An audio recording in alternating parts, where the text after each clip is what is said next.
안녕하십니까. 전세계에 계신 CBN 청취자 여러분, 하나님의 말씀으로 사랑과 행복 전하는 CBN 교과방송의 정수 인사드립니다. 안녕하세요. 우현준입니다. 네, 이번 주는 설 명절이 있는 주간이죠.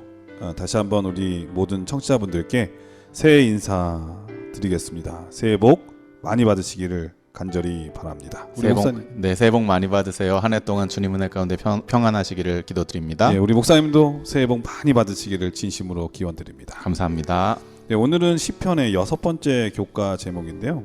내가 일어나는 때라고 하는 제목입니다. 먼저 기억절 말씀을 읽어드리겠습니다. 여호와의 말씀에 가련한 자들의 눌림과 궁핍한 자들의 탄식으로 말미암아 내가 이제 일어나 나를 그가 원하는 안전한 지대에 두리라 하시도다. 시편 12편 5절 말씀이었습니다.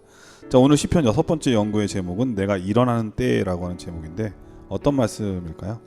우리는 이번 기 시편을 공부하면서 이 마음이라고 하는 새로운 시각을 가지고 이 말씀들을 연구하고 있습니다. 제1과 서론에서 말했듯이 하나님의 마음과 사람의 마음이 만나는 곳이 바로 시편이죠. 그리고 우리는 이 시편을 통해서 하늘아버지의 마음을 이해하게 되고 또 우리 자신의 마음의 동기를 살필 수 있게 되는 것입니다. 이번 주에는 내가 일어나는 때라는 제목으로 우리 하늘아버지의 마음을 공부하게 됩니다. 과연 주님을 일어나게 할 정도로 그분의 마음을 움직이는 것은 무엇일까요? 그리고 우리는 그분의 그와 같은 심정을 어떻게 받아들이고 또 우리 삶에 적용해야 할까요? 함께 기도드리는 마음으로 말씀을 열도록 하겠습니다. 예, 정말 참 멋진 표현인 것 같아요. 하나님의 마음과 사람의 마음이 만나는 곳, 시편. 그게 기도고 또 그게 찬양이 되기도 하고요. 저는 그게 신앙의 행복 같은 그런 느낌이 듭니다. 예, 오늘 목사님의 말씀을 통해서 하나님께서 일어나시는 때는 언제인지 그리고 또 어떤 상황에서 일어나시는지 우현준 목사님과 함께 시편을 살펴보도록 하겠습니다. 그럼 말씀에 앞서 참여 듣고 시작합니다. 여기는 말씀의 방송 CBN 코리아입니다.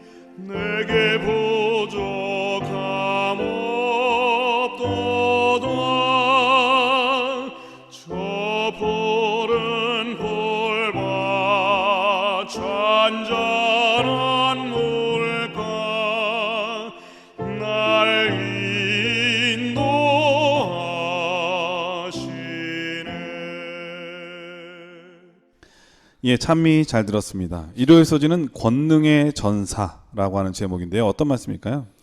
일요일 교과는 권능을 가진 전사의 모습으로 하늘아버지를 묘사한 시편의 내용들을 우리에게 소개합니다. 성경에서 전사의 심정을 가장 잘 묘사할 수 있는 사람이 있다면 그는 바로 다윗일 것입니다. 네. 그는 양치기 목동이었지만 골리앗과의 전투를 통해 전쟁 영웅이 되었었죠.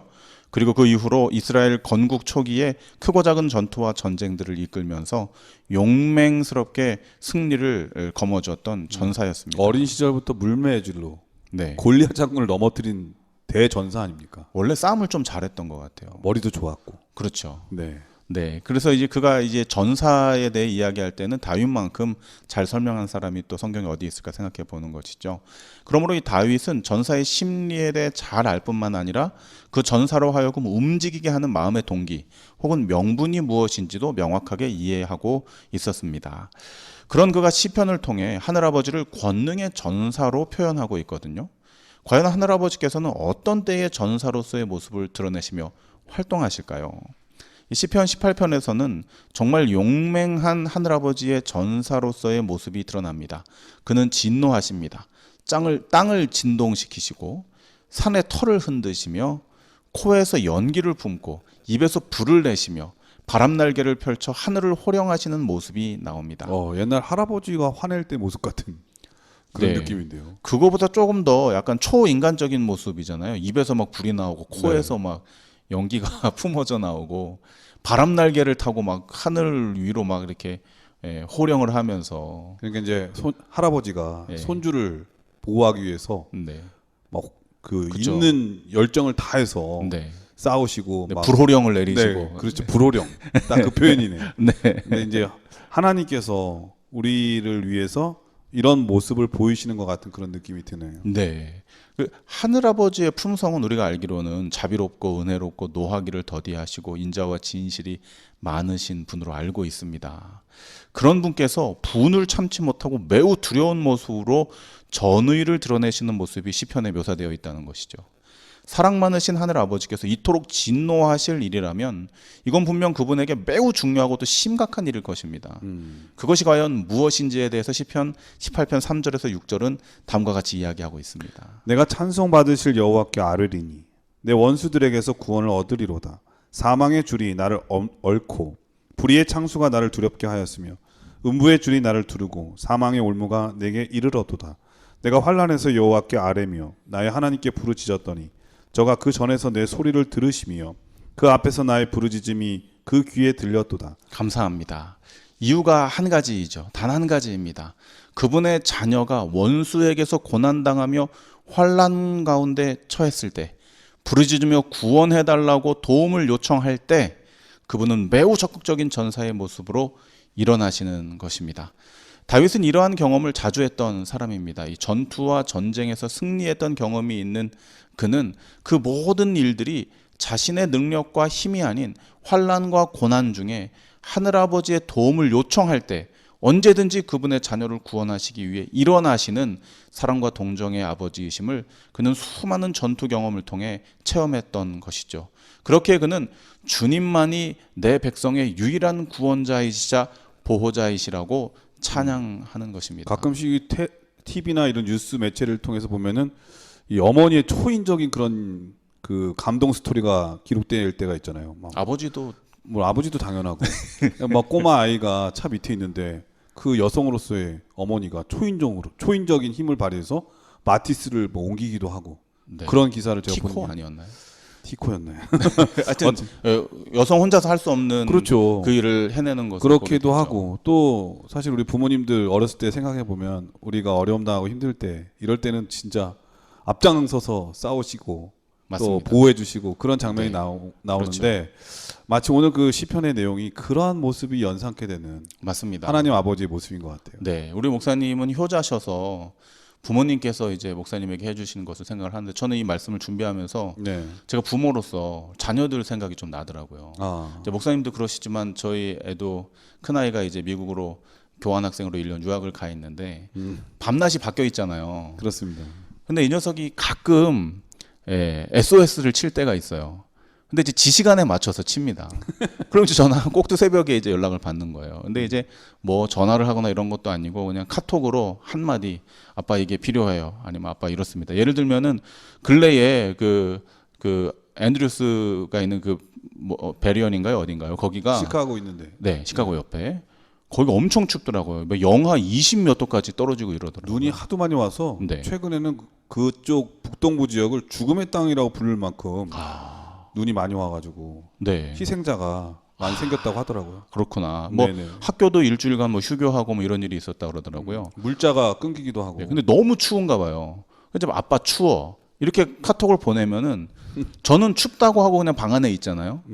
지구 반대편에 있는 저는 진짜로 막 이 시편에 묘사된 주님의 하늘아버지의 모습처럼 막 열이 나고 이렇게 어떻게 이걸 해야 될까 막 많은 아이디어들을 생각하고 그래서 막 그 앤드루스에 있는 친구 목사님들 향하는 목사님들에게 전화해서 니네 집에 전열기 있냐 뭐 두꺼운 이불 있냐 기숙사에 있는 우리 아들에게 좀 갖다 줘라 챙겨라 하여튼 제가 할 수 있는 모든 것을 그 새벽에 그렇죠. 막 이렇게 하는 모습을 제가 생각해 보면서 유한하고 또 능력이 없어서 직접 내 자녀에게 갈 수 없는 육신의 부모인 나도 자녀가 도움을 구하고 힘든 가운데 처해 있을 때에 최선을 다하고 내 모든 것을 그러니까 내 능력 밖의 일들을 해내기 위해서 애를 쓰는데 자비롭고 은혜로우신 우리 주님께서 모처럼 만에 이렇게 정말 뚜껑 열리시는 모습을 보이는 때가 언제냐. 그거는 사랑하는 자녀가 주님 제가 힘들어요. 도와주세요. 이것으로부터 저를 구출해 주세요라고 요구할 때에 하늘아버지께서 그렇게 일어나신다는 내용이 오늘 이 일요일 교과에 권능의 전사라고 하는 모습으로 특별히 우리에게 원수의 소개되는 압제에 주의 맞습니다. 자녀들이 놓여 있을 때 그렇습니다. 권능의 전사로 나타나시는 거죠. 맞습니다. 그분의 마음은 늘 그분의 사랑하시는 자녀들에게 있다는 증거이죠. 우리가 그분께 부르짖을 때 그분은 언제든지 일어나십니다. 그리고 그분은 온 하늘과 땅을 호령하실 능력의 전사로서 우리를 환난에서 건져내시는 것이죠. 비록 우리 하늘아버지의 시간과 우리의 시간이 다를 수 있어요. 나는 지금 이때 이걸 해결하고 싶은데 하늘아버지의 시간은 우리와 다를 수 있다는 것이죠. 그러나 확실한 것은 우리를 우리보다 더 잘 아시고 가장 좋은 때에 응답하시는 주님이 우리의 아버지이심을 기억해야 할 필요가 있는 것입니다. 우리를 향하신 하늘아버지의 마음을 체험하고 감사함으로 다윗처럼 찬양으로 주님 앞에 나아가게 되시는 우리 모든 CBN 청취자들이 되시기를 기도드립니다. 예, 일요일 소지는 권능의 전사라고 하는 제목이었는데요. 이 다윗은 그 하나님이 너무 좋아서 하나님을 만군의 여호와라고 표현했잖아요. 그 만군의 여호와라고 하는 표현은 전쟁에 능하신 하나님으로 표현하고 있는데, 특별히 자녀가 위험 중에 있을 때 강력한 권능의 전사가 되셔서 그 자녀들을 원수의 압제에서 구원하시는 이 하나님 아버지의 사랑을 찬양하고 있음을 우리 시편을 통해서 배울 수가 있었습니다. 저는 다행인 게 우리가 그분의 자녀인 게 얼마나 큰 특권이고 감사한 일인가, 또 행복인가 생각하면 할수록 너무나 기쁘게 생각이 되어집니다. 우리는 결코 혼자가 아니라고 하는 것 잊지 말아야 되겠고요. 그렇기 때문에 어려움 중이나 또 고독한 일이 있거나 외로운 일이 있거든 우리 곁에 하나님이 계심을 잊지 말고 마음의 문을 열고 그분을 모셔야 하겠다는 그런 생각이 듭니다. 월요일 소지는 압제당하는 자를 위한 공의라고 하는 제목인데요. 어떤 말씀일까요? 월요일 교과에서는 자녀들을 위해 언제든지 전사의 모습으로 일어나시는 하늘아버지의 공의에 대해 공부합니다. 네. 목사님, 공의하면 어떤 느낌이 드나요? 공의는 이름 그대로는 공평한 하나님의 공평하신 의로움 뭐 이런 거라고 말할 수 있지만 저는 왠지 손해 보는 느낌? 그런 느낌이 있어요. 왜요? 왠지 자녀 입장에서는 부모님이 공평한 것보다는 나에게 조금 나한테 좀 더 이렇게 마음을 주고 좀 편애를 하는 게 네. 좋잖아요.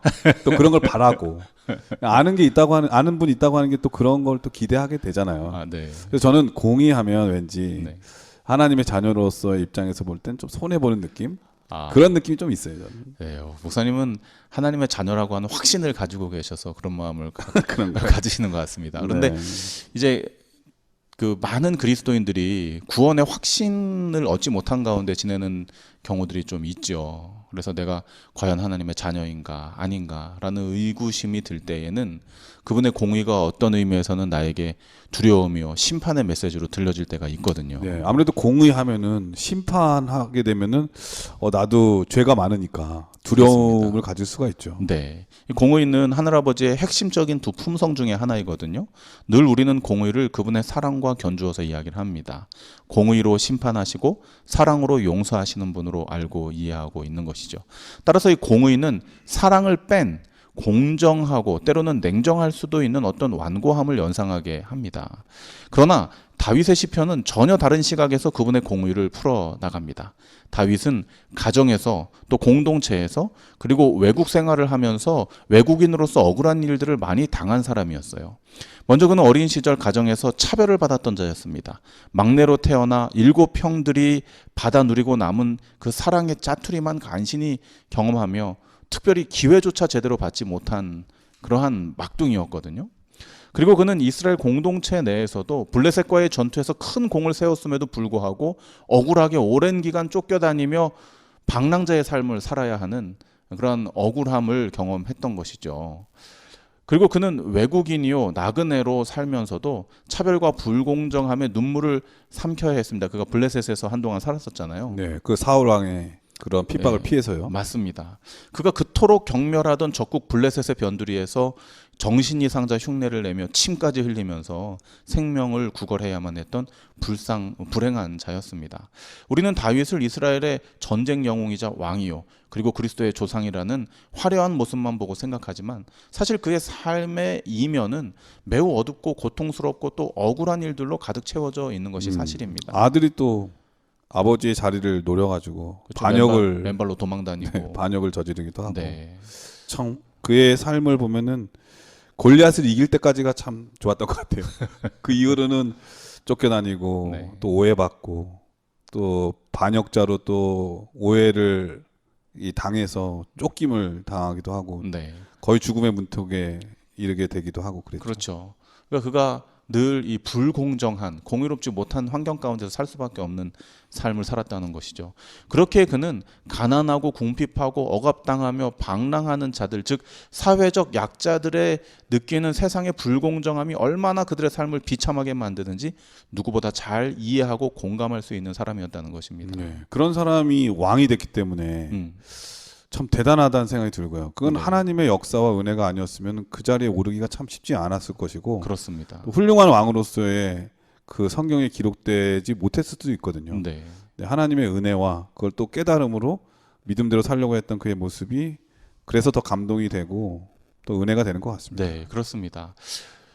우리가 다시 본론으로 좀 생각하자면 오늘 이제 우리 월요일 교과의 키워드가 공의인데 이런 그 불공정한 사회 가운데 살았던 다윗이 공의를 이제 이야기하고 있다는 거예요.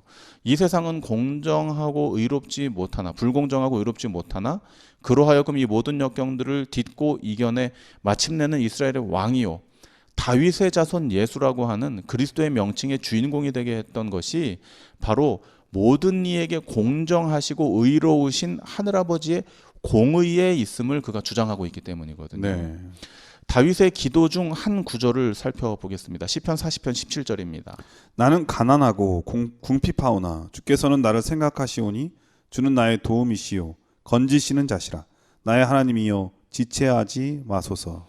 네, 이 다윗의 기도에 보면 하늘 아버지께서는 궁전에 있는 잘 차려입은 귀족이나 왕족들 혹은 어느 정도 갖추어져 있는 좋은 사람들만을 위해 사역하시는 것이 아니라 나처럼 가난하고 궁핍하고 도움이 필요한 자들을 건지시기 위해서 지체하지 않으시고 움직이시는 모두에게 공정하신 주님이심을 그는 이야기하고 있는 것이죠. 억울한 일 당해서 재판을 신청했는데요. 네. 재판관이 공정하기를 제일 바라는 사람이 바로 그런 사람이죠. 억울한 사람인 네, 것이죠. 억울한 사람. 맞습니다. 그런데 놀랍게도 그의 기도에 대한 하늘아버지의 응답이 다음과 같습니다. 시편 12편 5절입니다. 여호와의 말씀에 가련한 자의 눌림과 궁핍한 자의 탄식을 인하여 내가 이제 일어나 저를 그 원하는 안전지대에 두리라 하시도다. 주님께서 일어나시는 거예요. 무엇하기 위해서요? 불공정함에 억울하고 가련하고 눌리고 궁핍한 자의 탄식을 들으시고 그들을 안전지대로 옮겨주시기 위해서 일어나시는 하늘아버지의 모습을 직접 주님께서 대답하시는 것이요. 여호와의 말씀에라고 답변해 주시는 것입니다. 야, 그 억울해가지고 재판을 신청했는데 재판관이 이런 모습을 보인다면 네. 얼마나 큰 위로와 용기를 얻을까요? 그렇죠. 죄인의 자리에서 의인의 자리로 옮겨주는 것이죠. 세상의 불공정으로 인해 마음 상하고 낙심했던 다윗을 위로하고 그로 하여금 다시 일어나게 했던 것은 바로 그를 향하신 하늘아버지의 공의였던 것입니다. 주님께서 사랑하시는 CBN 청취자 여러분 혹 우리 중에 가난과 궁핍으로 탄식하며 세상의 부조리에 눈물 흘리는 분들이 계신가요? 다윗에게 공의를 베푸신 주님께서 오늘 우리에게도 동일하게 역사하심을 잊지 마시고 힘을 내시기를 바랍니다. 다윗에게만 역사하신 주님이신가? 우리는 바울의 글을 통해서 여전히 주님의 사랑이 우리에게도 역사하고 계심을 또 그분의 공의가 우리에게도 공정하게 내리심을 확인할 수 있습니다. 고린도후서 8장 9절의 말씀입니다. 우리 주 예수 그리스도의 은혜를 너희가 알거니와 부요하신 자로서 너희를 위하여 가난하게 되심은 그의 가난함을 인하여 너희로 부요케 하려 하심이니라. 아멘. 감사합니다. 우리의 모든 형편을 다 아시고 긍휼히 여기시며 우리의 억울함을 흘려보내지 않으시고 일어나 건져내시는 또 직접 우리 대신 가난을 자처하시는 하늘아버지의 은혜로 감사하게 되시기를 바랍니다. 오늘 우리는 하늘아버지의 공의의 본질은 모두를 품으시는 완벽한 사랑이라는 사실을 배우게 되었습니다.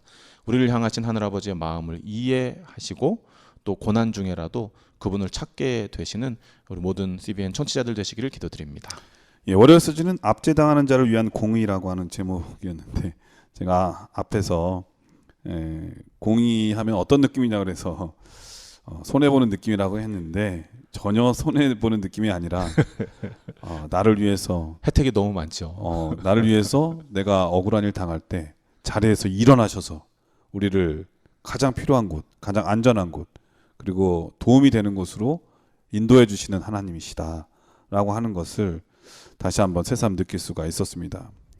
이 부모가 된다고 하는 것은 참 감사한 일인 것 같아요. 저도 자녀가 있어 보니까 이 하나님의 마음이 어떤지 한 100만 분의 1 조금 이해할 수 있을 것 같아서 너무나 감사한 일인데요. 사실 우리의 부모님도 그렇고 저도 그렇던데 자녀들에 대한 이 부모님의 마음은 한결같잖아요. 더 주지 못해서 미안해하는 분들이 우리 부모님이신데요. 우리 하나님께서도 우리를 위해서 하나라도 더 베풀어 주시기 위해서 더 주기 위해서 이렇게 일어나시는 하나님의 모습을 보면서 감사한 마음 또 용기가 되는 힘이 되는 그런 시편의 말씀이었던 것 같습니다. 화요일 소지는 너희는 언제까지 불의하려 하느냐라고 하는 제목인데 어떤 말씀일까요? 우리는 일요일 월요일 교과를 통해 우리를 향하신 하늘아버지의 마음을 공부했습니다. 이제 우리는 화요일 교과를 통해서 우리의 마음과 행동을 돌아보게 됩니다. 제가 인턴 시절인가요? 부목사 시절인가요? 담임 목사님을 모시고 제가 이제 그 부목사로서 활동할 때 일입니다. 제가 굉장히 존경하는 목사님께서 이런 말씀을 하셨어요. 세상에서 가장 어리석은 자가 누군지 아냐? 가장 어리석은 자. 네, 가장 어리석은 자가 누군지 아냐? 두 종류의 사람이라는 거예요. 가정에서 큰 소리 치고 교회에서 큰 소리 치는 사람이라는 거예요. 가정에서 큰 소리 치고 교회에서 큰 소리 치는 사람. 네. 그래서 그게 왜 그렇습니까? 그랬더니 가정에서 큰 소리 치는 사람은 사실 그 사람은 밖에 나가서는 한마디도 말할 용기가 없는 사람인데 가정에서만 큰 소리 친다는 거예요. 밖에서 못하니까 집에서 그렇게 한다. 네. 교회에서 큰 소리 치는 사람도 사회 나가서는 기도 못 펴는 사람인데 교회 와서는 그렇게 소리를 이제 높인다는 거죠. 세상에서는 소리도 못하면서 교회에서만 큰 소리 친다. 네.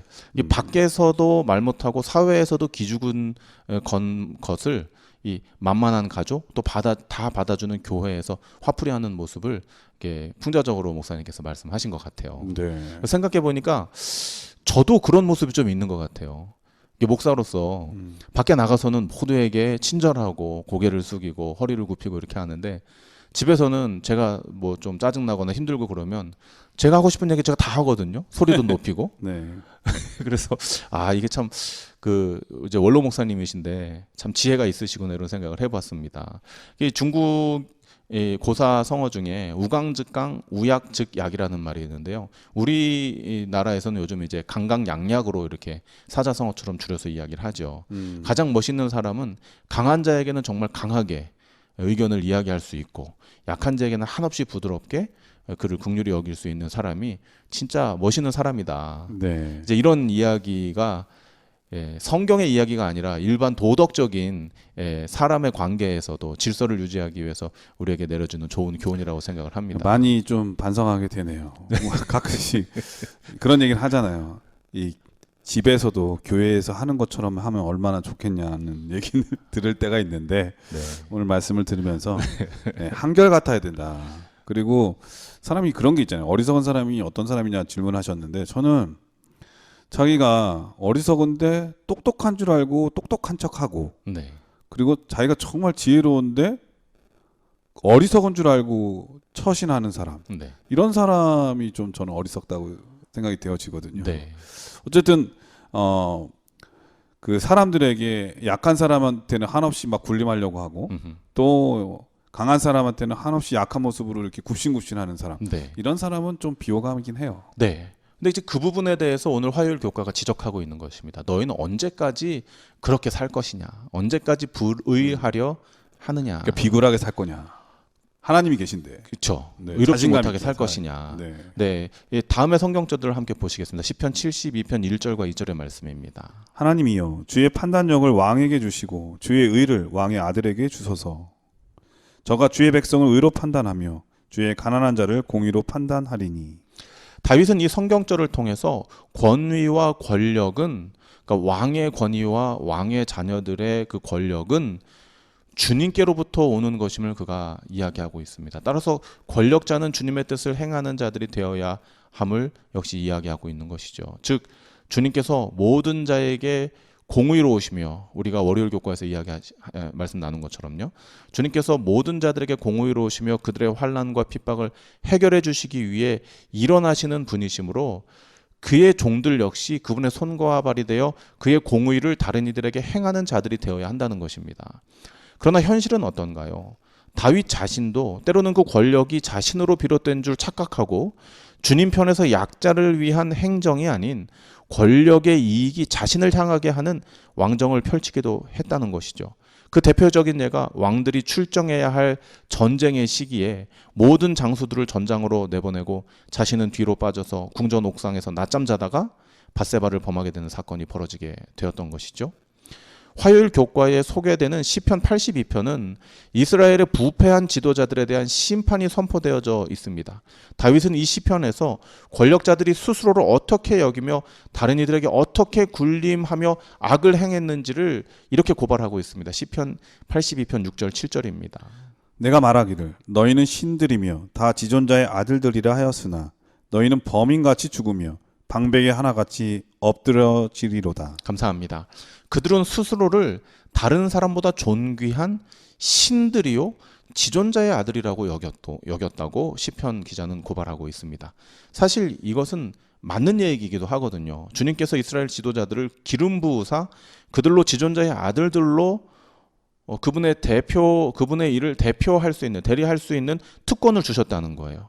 하지만 그들은 그 부르심에 합당한 사역을 하기보다는 오히려 그 권력을 이용해서 악을 행하고 자기에게 유리하도록 오용하게 되고요. 그래서 결국은 열방의 악자들처럼 타락해버리고 종래에는 멸망에 처해버릴 수밖에 없게 되었다는 것입니다. 세상에서도 힘이 있으면 자기가 좀 딱 봤을 때 자기한테 좀 고분고분하지 않은 사람한테는 권력의 힘을 이용해서 압박하고 압제하고 네. 핍박하고요. 네. 또 자기한테는 오히려 잘 보이고 굽신굽신하는 사람한테는 혜택을 주므로 네. 아, 내가 이 정도 힘이 있어라고 하는 걸 보여주고 싶어서. 그것이 마치 자기의 힘인 네, 맞아요. 그렇습니다. 그래서 이 사람이 칼자루 잡을 때랑 안 잡을 때랑 다르다는 이야기가 여기서 나오는 것이죠. 근데 다윗도 자기 스스로가 이렇게 엄청난 깨달음이 있었고 엄청난 일들을 사역을 한 그임에도 불구하고 그도 이와 같은 연약한 모습을 보이면서 그의 삶을 살았다는 것이죠. 그런 거 보면 힘 있는 사람들이 가장 갖춰야 될 덕목 중에 하나는 절제 같아요. 그렇죠. 그리고 이 권력이 누구에게서 왔는지를 기억해야 하는 네. 것이죠. 그게 지혜로움이고요. 그렇습니다. 오늘 주님께서는 시편의 말씀을 통해 우리 자신을 돌아보게 하십니다. 시편 82편 2절의 말씀입니다. 너희가 불공평한 판단을 하며 악인의 낫보기를 언제까지 하려느냐. 주님께서 우리에게 물으시는 것이죠. 너 그런 사람 아니다. 내가 너에게 권력을 주고 권위를 준 것은 그렇게 하라고 한 것이 아니다. 언제까지 그렇게 할 것이냐. 너희가 불공평한 판단을 하며 악인의 낫보기를 언제까지 하려느냐 우리에게 물으시는 것이죠. 우리가 궁핍하고 환난 가운데 있을 때는 그분의 공의를 구하며 구원하심을 간구합니다. 그리고 그분께서는 불같은 심정으로 우리를 위해 일어나시죠. 그러나 정작 우리가 그분의 은혜로 사명을 받고 구원함을 받아서 더 나아가 사명을 받고 권위를 얻게 되면 우리가 받았던 은혜, 공의는 온데간데 없고 오히려 내가 신이 되고 왕이 되어서 약한 자들을 억누르고 낯선 자들을 박해하는 삶을 살아가는 것이죠. 주님께서는 언제까지 그렇게 하겠냐고 우리에게 물으십니다. 왜냐하면 우리가 이 행악을 멈추지 않으면 결국은 우리 자신이 죄인처럼 범인처럼 멸망하게 될 것이고 방백들처럼 타락해버릴 것이기 때문인 것입니다. 우리에게 주신 은혜를 생각하며 우리의 마음을 주님의 마음과 같이 하여 모든 이에게 불의해서 돌이켜 공의로우며 은혜를 나눌 줄 아는 참된 주의 자녀들 되시기를 기도드립니다. 예, 화요일 서지는 너희는 언제까지 불의하려 하느냐라고 하는 제목인데 우리가 지금 가지고 있는 힘 그리고 그런 모든 재물이라든지 이런 모든 것들은 내 스스로가 잘나서가 아니라 하나님께서 주신 은혜라고 하는 거를 항상 잊지 말아야 하겠습니다. 그리고 그러한 하나님의 사랑이 나한테만 머물러 있기를 바라기보다는 흘러서 나를 통해서 다른 사람에게도 그 사랑이 전달되는 그런 사랑의 통로가 되는 걸 하나님께서 가장 원하신다고 하는 것을 우리가 정말 이해하고 깨달아야 되겠다는 생각이 듭니다. 어떤 목사님께서 교회 순서지에다 이런 글을 적으셨다고 했는데 제가 한번 적어 왔어요. 목사님 한번 들어보세요. 우리 청취자분들도 함께 들어주시면 좋겠는데요. 이 목사님 순서지에 이런 글을 적으신 겁니다. 1번, 일이 바빠서 시간이 없으시면 교회에 나오지 마십시오. 하나님도 여러분의 짜투리 시간을 받고 싶어 하지 않으십니다. 2번, 여기저기 쓰느라 돈이 없으면 헌금하지 마십시오. 하나님도 여러분이 쓰다 남은 물질을 받고 싶어 하지 않으십니다. 3번, 심신이 지쳐 있으면 봉사하지 마십시오. 기쁜 마음이 아닌 찌든 마음의 봉사는 하나님도 원하지 않으십니다. 4번, 직분이 너무 버겁다고 생각되면 언제든지 포기하십시오. 하나님은 제사가 아닌 찬양을, 직분이 아닌 중심을 보십니다. 5번, 마지막인데요. 말씀대로 살지 못하겠으면 차라리 크리스천이 아니라고 하십시오. 그리스도인의 복은 누리고 싶고 의무는 감당하지 못하는 사람은 하나님도 기뻐하지 않으십니다. 제가 이 글을 보면서 우리가 하나님께 드리는 것을 첫 번째로 그리고 최고의 것으로 드리려고 하는 마음이 얼마나 있었을까. 자꾸 우리의 여분의 것, 짜투리의 것으로 하나님께 드리려고 하진 않았는가, 그런 생각이 들었습니다. 하나님께서 원하시는 것은 우리의 최고의 그리고 또 최선의 것이라고 하는 것을 항상 이 시편의 말씀을 통해서 기억해야 되겠습니다. 그럼 여기서 찬미 한 곡 들으신 다음에 계속해서 수요일, 목요일 소주를 공부하도록 하겠습니다. 여기는 말씀의 방송 CBN 코리아입니다.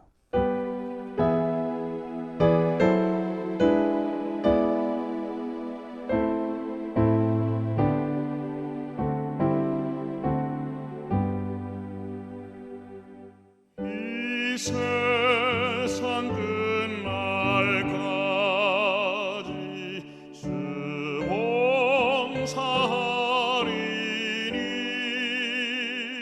내 친구 되신 주여 늘 함께 합소서.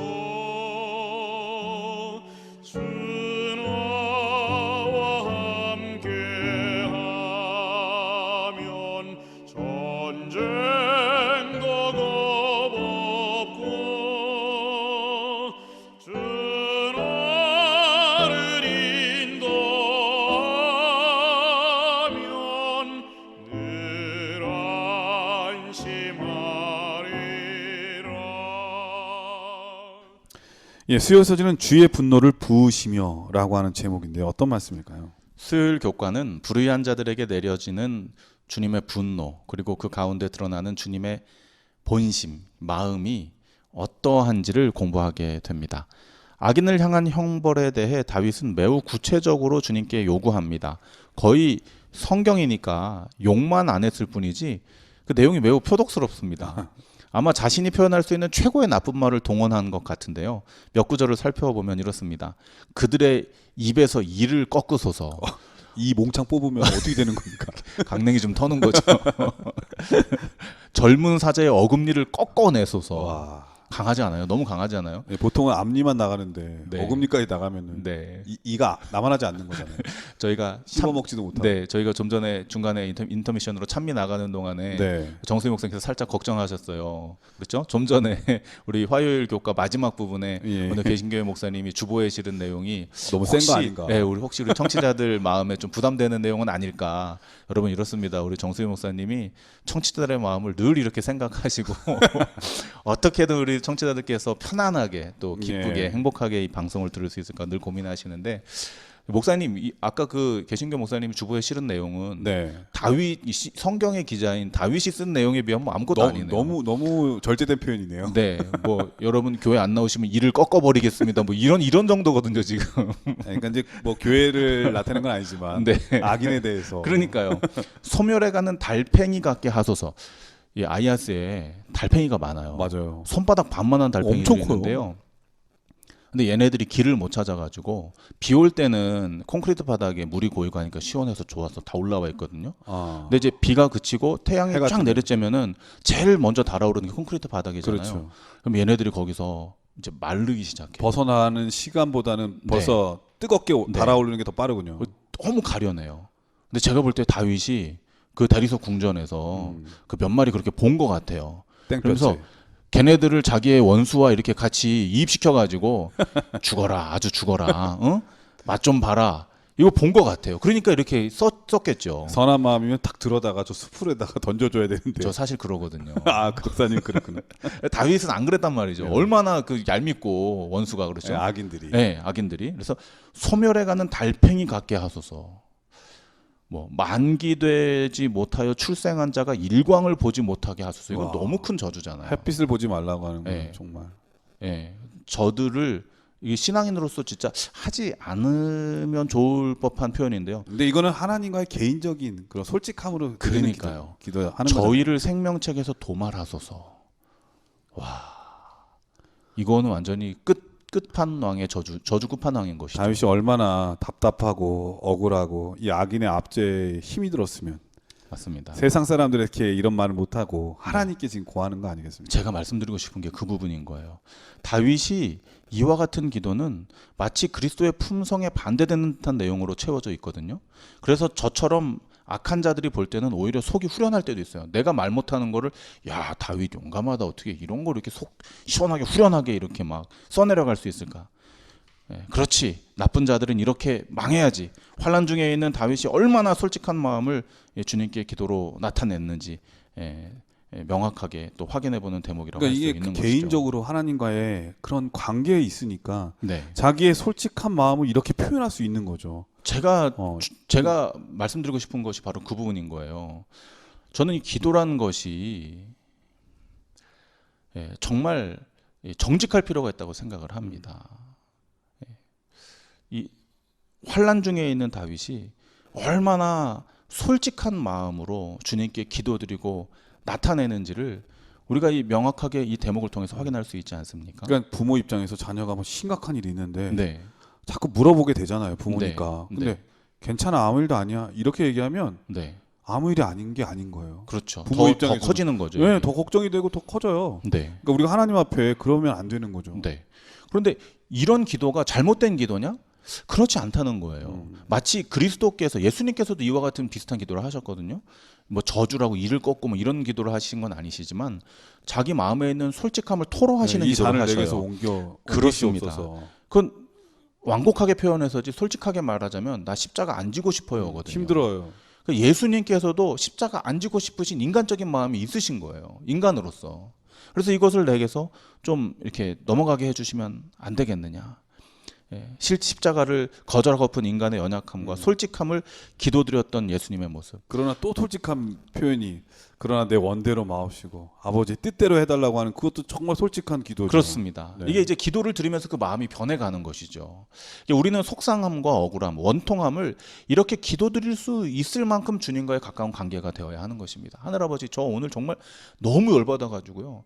마음 같아서는요, 그 사람 어떻게 집에 가다가 사고라도 확 나고 뭐 자빠져가지고 어디 부러져가지고 병원에 기부스라도 하고 했으면 좋겠습니다라고 나의 연약하고 부족한 모습, 아직 성화되지 못한 모습도 그대로 주님 앞에 내려놓고 또 나의 속상함도 내 모든 상황도 주님께 있는 모습 그대로 드러낼 수 있을 만큼의 정직함과 솔직함이 주님 앞에 있어야 된다는 것이죠.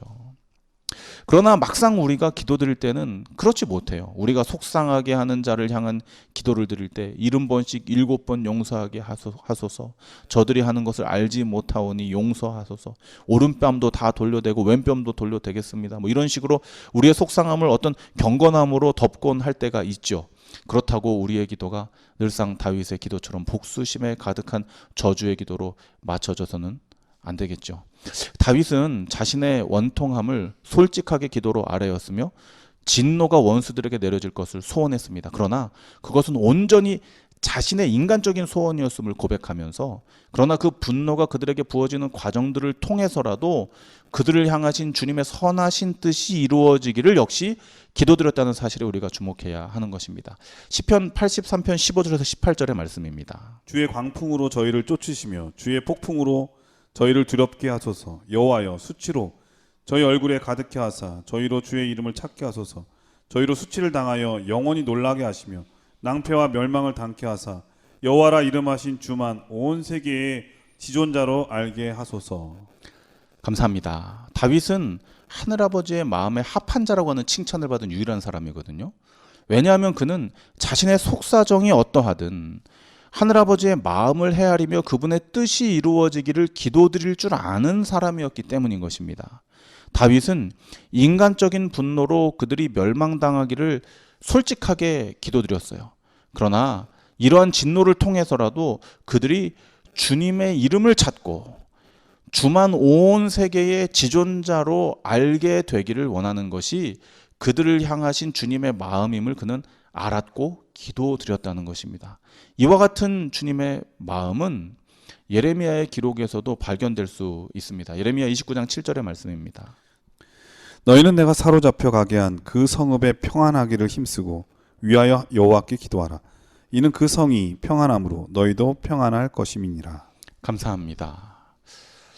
예레미야의 기도를 통해서 악한 자들에게까지라도 하늘아버지의 마음이 어떠한지를 모두가 구원 얻기를 원하시는 것이 하늘아버지의 마음임을 우리는 성경을 통해 확인하게 되죠. 그래서 다윗이 정말 자신의 원수가, 자기의 원수가, 악인들이 정말 미워서 막 이라도 꺾어지고 막 소멸해가는 달팽이처럼 죽었으면 좋겠다, 생명책에 이름이 올라가지 않았어도 좋겠다라고 솔직하게 토로했음에도 불구하고 그 기도가 그것으로 끝나는 것이 아니라, 그러나 주님, 제가 주님의 마음을 알아요. 그래서 그가 고백했듯이 이 어려움을 통해서 저들로 주님의 이름을 찾게 해 주십시오. 이 고난을 통해서 저들의 입에서 여호와라 이름하신 주만 온 세계의 지존자로다라고 고백할 수 있도록 알게 해 주십시오라고 기도드렸다는 것이죠. 다른 말로 잘못한 걸 깨닫고 하나님께 돌아오게 해달라는 그러한 네, 또 바람의 기도죠. 그렇죠. 이것이 주님 마음에 합한 자의 어떤 기도의 모습이 아닌가 이렇게 생각해 보게 됩니다.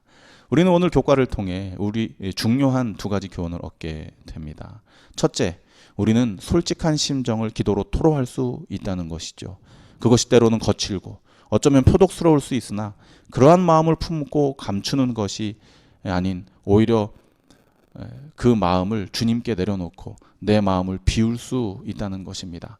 두 번째 교훈은 토로하여 비워진 우리의 마음 가운데 악인들에게까지라도 구원을 베풀기 원하시는 주님의 마음을 품을 수 있다는 것입니다. 나를 못살게 굴고 힘들게 하는 자들의 저주를 받고 형벌을 받기 원하나 혹 그러할지라도 그들의 삶을 통해 주님의 뜻이 이루어지기를, 그들이 주님을 찾고 개인의 구주로 받아들일 수 있기를 기도드릴 수 있다는 것입니다. 이와 같이 우리는 시편을 통해 주님의 마음을 배우고 우리의 마음이 그분의 뜻을 받아들일 수 있게 되는 것입니다. 이와 같은 귀한 교훈을 주신 우리 주님께 감사드립니다. 예, 수요일 서지는 주의 분노를 부으시며라고 하는 제목인데요. 우리가 기도할 때 하나님께 마치 상사에게 대하듯이 정제된 언어라든지 자제된 감정으로 차분하게 말하는 게 잘하는 것인 줄 착각할 때가 있거든요. 하나님께 기도할 때조차도. 공중기도에서는 예를 갖춰야 되겠죠. 그렇죠. 개인 기도할 때도, 개인적으로 만날 때도 그렇게 상사에게 대하듯이 한다면 제가 만약 부모라면 조금 네. 어색할 것 같아요. 그렇죠. 기- 아빠 용돈 좀 줘 이게 아니고 네. 아버님 용돈 결제 되겠습니까? 저희 딸이 기숙사 생활을 하고 있거든요. 네. 가끔 이제 전화가 와요. 네. 그러면은 울고불고 난리가 납니다. 음. 뭐 힘든 거, 억울한 거, 답답한 거, 뭐 이런 거 막 얘기를 하는데 네. 어떨 때는 말하려다가 아니 됐어 이러면은 네. 진짜 기분이 정말 안 좋거든요. 더 힘들죠 마음이. 맞아요. 저는 차라리 속 시원하게 자기의 모든 것을 다 터놓고 얘기하는 게 훨씬 더 좋은 일 같아요. 맞습니다. 왜냐하면 부모 입장에서는 부모 노릇 하는 것 같거든요. 그렇기 때문에 우리의 부모님들이나 저도 마찬가지로 좀 부담돼도 힘들어도 조금 버거워도 자녀를 위해서 해주고 싶은 마음이 더 많이 생기잖아요. 우리 하나님의 마음도 그보다 훨씬 크죠. 그렇기 때문에 우리가 하나님께 솔직할 필요가 있다. 그리고 기도는 그렇게 드리는 것이 맞는 것이다고 하는 것을 시편의 말씀을 통해서 배울 수가 있었습니다. 목요일 소지는 주님의 심판과 성소라고 하는 제목인데 어떤 말씀일까요? 목요일 교과는 갑작스럽게 주제를 성소로 전환하며 우리의 주의를 환기시킵니다. 지난 교과랑 비슷하네요. 네, 우리는 월요일 교과를 통해 약자들을 위해 일어서시는 주님의 전사로서의 마음을 공부했죠. 화요일, 수요일 교과는 우리의 마음의 현주소와 또 어떻게 변화되어야 하는지, 우리 마음을 변화시켜야 하는지를 살펴보았습니다. 그리고 오늘 우리는 갑작스럽게 성소를 공부하게 됩니다. 그 이유가 무엇일까요? 시편 73편 17절에서는 다윗이 성소에 대한 어떠한 개념을 가지고 있었는지 다음과 같이 묘사하고 있습니다. 하나님의 성소에 들어갈 때에야 저희 결국을 내가 깨달았나이다. 감사합니다. 다윗이 이렇게 지혜로운 마음을 가졌잖아요. 속상한 거 다 얘기하면서도 끝에는 정말 지혜롭게, 그러나 주님, 이 일들을 통해서 그들이 주님을 발견하게 해주십시오. 아버지의 마음을 조금이나마 헤아리고 그분의 마음에 합한 기도를 드릴 줄 아는 지혜로운 자였단 말이죠. 그가 어떻게 이렇게 될 수 있었는지에 대한 비결을 한 문장으로 이렇게 표현하는 거예요. 내가 언제 그것을 깨닫게 됐다고요? 성소에 들어갈 때. 성소에 들어가게 될 때에, 성소의 원리를 깨닫게 될 때, 성소에서 어떤 일이 일어나고 있는지 그것을 그가 알게 되었을 때에 비로소 그가 이것이 하늘아버지의 마음이구나. 내 마음이 이렇게 돼야 되겠구나를 그가 알게 되었다는 거예요. 그리고 보면 다윗은 힘들 때 성소를 찾아갔어요. 맞아요. 그렇잖아요. 도망갈 때도 그 골리앗의 검을 어디서 받았어요? 그 성소에 가서 받았거든요. 배고플 때 성소에 쫓아가서 진설병 유통기간 지난 진설병 먹고 배부르고 했거든요. 성소를 찾는 것이 다윗에게는 매우 중요한 일이었어요. 그래서 그가 그토록 성전이 다윗성으로 들어오기를 애타게 기도했고, 성전이 법궤가 성전 안으로, 준비된 성전 안으로 들어올 때에 그가 그렇게, 그렇죠, 성막으로 들어올 때에 발춤을 추면서 어쩌면 가족들의 비웃음거리가 될지언정 그렇게 기쁘게 그 성전에 대한 마음을 가지고 있었다는 것이죠. 그러니까 어쩌면 다윗에게는 삶의 희노애락이 다 성소 안에서 그렇습니다. 해결되기도 하고 네. 이루어지기도 하고 회복되기도 하고 또 고침을 받기도 하고 네. 용기와 힘을 얻기도 했던 그러한 기쁨의 장소, 또 하나님의 마음을 이해하는 장소, 또 위로와 회복의 장소가 네, 되었던 것이죠. 자기 자신이 어떠한 사람이고 어떻게 구원받을지를 깨닫는 장소, 모든 일에 있어서 가장 중요한 장소가 바로 성소였다는 생각이 드네요. 네, 그렇습니다. 우리가 주님 앞에 나아갈 때 비로소 우리는 우리를 향하신 그분의 마음과 뜻을 다윗처럼 깨달을 수 있고, 우리 자신의 허물을 발견하여 그분 앞에 내려놓을 수 있는 것이죠. 성소는 자신을 주님 앞에 부복한 자들에게는 정결의 장소이며 회복의 장소가 됩니다. 하지만 이를 거부한 자들에게는 그곳이 심판의 장소며 소멸의 장소가 되는 것이죠. 성소를 제대로 경험하지 못한 자는 성소가 심판의 장소요 두려움의 장소가 될 수밖에 없는 것입니다. 이를 다윗은 다음과 같이 한 문장으로 정리하고 있습니다. 시편 132편 13절과 18절의 말씀입니다. 여호와께서 시온을 택하시고 자기 거처를 삼고자 하여 이르시기를 내가 저의 원수에게는 수치로 입히고 저에게는 면류관이 빛나게 하리라 하셨도다. 감사합니다. 시온을 택하시고 그곳에 거처를 삼아 성소를 세우신 주님께서는 주님을 멀리하는 원수들에게는 그것이 수치의 장소가 될 수 있지만, 주님 앞에 나와 그 성전 앞에 부복하여 주님을 만나는 자들은 면류관이 빛나게 하시겠다라고 약속해 놓으신 것이죠. 이것을 다윗이 깨닫고 시편의 찬양의 글로, 기도의 글로 기록해 놓은 것입니다. 이와 같은 성소 사역은 여전히 하늘 성소에서 그리스도의 지성소 봉사로 진행되고 있음을 요한계시록을 통해 말해주고 있습니다. 그리고 그 혜택에, 그 해당자에 우리가 포함되어져 있다는 것도 알려주고 계시죠. 우리는 오늘의 교훈을 통해 환난과 억압 중에서라도 주님께서 계시는 성소를 향할 때 그분의 우리를 향하신 사랑과 공의의 마음을 깨닫게 되고, 우리 또한 그분의 마음을 닮아 다른 이들에게 그분의 품성을 증거할 수 있다는 사실을 배우게 되었습니다. 이 귀한 교훈을 아름다운 문학과 시로 가르쳐 주신 주님께 감사를 드리고, 이 깨달은 교훈이 우리의 삶에 적용되는 놀라운 복을 누리시기를 우리 예수님 이름으로 축원드립니다. 예, 목요일 소지는 주님의 심판과 성소라고 하는 제목이었는데요. 지난 시간에 이어서 이번 교과도 마찬가지로 그 맨 마지막 목요일 소지가 이 성소로 끝난다는데 매우 의미가 있는 것 같습니다.